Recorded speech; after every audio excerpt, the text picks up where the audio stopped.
let's talk about one of the major strains of data revealed in the documents you released, which is the effect of social media and Instagram in particular on mental health and body image in teenagers and possibly preteens, and with a skewed effect more on girls than on boys.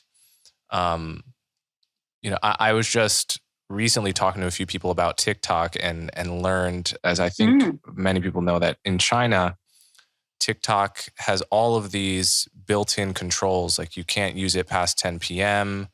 And like TikTok is a different app in China. It's regulated, and you can't. It automatically logs you out if you spend more than X number of minutes on it. Whereas TikTok in America is just, it's so addictive. It is incredibly addictive, and there's no limits on it. And it's like what it's feeding you is, just like, little snippets of not very useful, let's say, content. So can you talk a little bit about what the documents revealed about Facebook's knowledge of what Instagram was doing to, in particular, teenage girls? So one of the core parts of my disclosures detailed what Facebook knew about its effect on teenagers, on children, and its plans for launching Instagram Kids. Facebook's own documents describe Instagram's impact on kids as not only is Instagram bad for kids, it's actually substantially worse than other forms of social media. Because while you're totally right, the TikTok algorithm is very addictive. It is it's a product optimized for short engagement content. It's largely about performances and doing fun stuff with your friends. Like it's a place where when you go, it generally makes you happy. Snapchat is about faces and about, augmented reality. Reddit is at least vaguely about ideas. But Instagram is about social comparison. I'm comparing my life to yours, and about bodies. And that has some pretty serious consequences. So Facebook has run the same experiment across multiple different contexts, both on Facebook and on Instagram, which is one of the reasons why I often say, like, a lot of the problems that I've been talking about algorithms, they're not they're not Facebook specific problems. They are problems across lots of products that have engagement-based ranking. Facebook has run the same experiment over and over again, where you start out with some pretty centrist interests. So in the case of eating disorders, you can follow healthy eating, healthy recipes. And just by clicking on the content they provide you and like following the hashtags they suggest, over the course of a couple of weeks, you get led, because the algorithm is always looking for like, what's the next little rabbit hole you might be seduced down.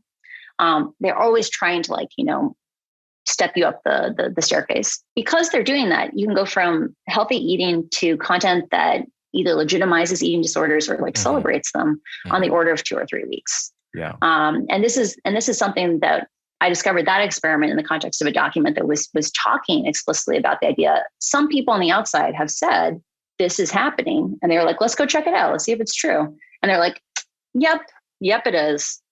And yet, like I talked about before, like the fundamental problem I see at Facebook is about a system, like an ideology that so believes in flatness that it has trouble acknowledging the idea that they have power or that they have responsibility for the consequences of those choices. And so I want to flag a real quick thing. So in philosophy, we talk about the idea of you can either ask people, what are your values? Like, what is meaningful to you? Or you can go and look at the actions that people take and say, what does this imply about their values? In the case of Facebook, you talked about that idea that in China, they cut you off at 10 o'clock, right? They say, oh, it's your bedtime, go to bed. So that is an authoritarian lens. Facebook right now has stepped in and said, hey, we're at least willing to acknowledge like there's some problems going on here. And I think TikTok does the same thing, where if you use it for 20 minutes, they'll pop up a little thing saying, do you want to go do something else now? And let's be honest, when you see that warning, usually people hit dismiss, right? Let's imagine Facebook, Meta, wanted to come in and say, we value your autonomy and your dignity. So at noon or at 6, when you still have willpower, because let's be honest, everyone has willpower at 8 in the morning. We don't all necessarily have willpower at like 10 or 11 at night. Imagine if at dinner time or at lunch, they said, hey, when do you want to go to bed tonight? Like, we're on the same team. When do you want to go to bed? And imagine if they began to slow the app down little by little by little for the hour before you went to bed. So that when it got to be about your bedtime, you were like, Instagram is not as compelling to me as it was 3 hours ago. Like, it's not as like catchy and like, draws me in. That would be a way of dealing with addiction, or like dealing with this problematic use, that was saying, I value your ability to make choices. I acknowledge I have a lot of power because I've made a very sticky product, but I value your autonomy and your dignity. I'm going to help you. I'm going to help to make sure you always get to execute it. And I think that's the thing that's missing right now, is that if you'll notice, Instagram had never rolled out parental controls until I think like a couple of weeks ago. Like, it might be a month and a half ago. They had 10 years to roll out parental controls, and they chose to in the aftermath of the disclosures. And so I think it's one of these things where I'm hoping that tech companies can, or that people, not just tech companies, that people start waking up and saying, we deserve software that explicitly shows us, doesn't just tell us, shows us that it values our autonomy and our dignity, because that's what we deserve. Yeah. So a lot of directions we could go there, but one thing I want to pick up on is I remember being in high school, being 15, 16 years old. This would have been, 2012, say, and getting a Tumblr because a girl that I liked had a Tumblr. And, just going all the way down the rabbit hole of her page and her friends' pages, and all in my grade, and seeing this culture of essentially all of these posts which pretended or on their face were about solving mental illness problems and de-shaming, getting rid of shame around body image issues and eating disorders.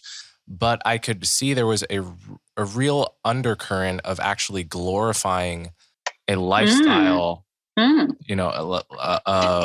of cutting yourself, of eating disorders. And there was something quite unhealthy actually about all of it. And people spent, oh my God, I mean, teenage girls in my school, a certain subset, spent a very large amount of time on the platform. It was a world, and it was a world that was an escape from the real world, and led to actual behaviors that I could see were increasing people's depression and anxiety. Yep. And I think it's taken a long time for the wider public to acknowledge that is a reality that platforms should take some responsibility for. Part of why this is such an important issue for me is beyond the fact that I've had people in my life die from eating disorders. So like eating disorders are not trivial. It is not a superficial issue. It's an issue of that this is a mental health disorder that kills people. Right. I was 14 years old when I had a friend die for the first time of an eating disorder. Literally her heart stopped because she had bulimia and her electrolytes were out of balance. A thing that we need to keep in mind is that not all people are impacted by social media equally. And part of the reason why we need to bring more voices to the table, like that's the thing I always come back to. I'm like, I am not the solution. Like any system where I am the solution, we've already failed, right? The real issue is we need more people at the table, more perspectives, more stakeholders who actually have the ability to influence things. Is that the people who are at greatest risk for harm are people who are isolated in various ways. Maybe they are physically isolated, like, you move to a new city, you live in a rural community, you have a disability, you're older. You turn more to social media for your socialization because it's something that is accessible to you and it's easy.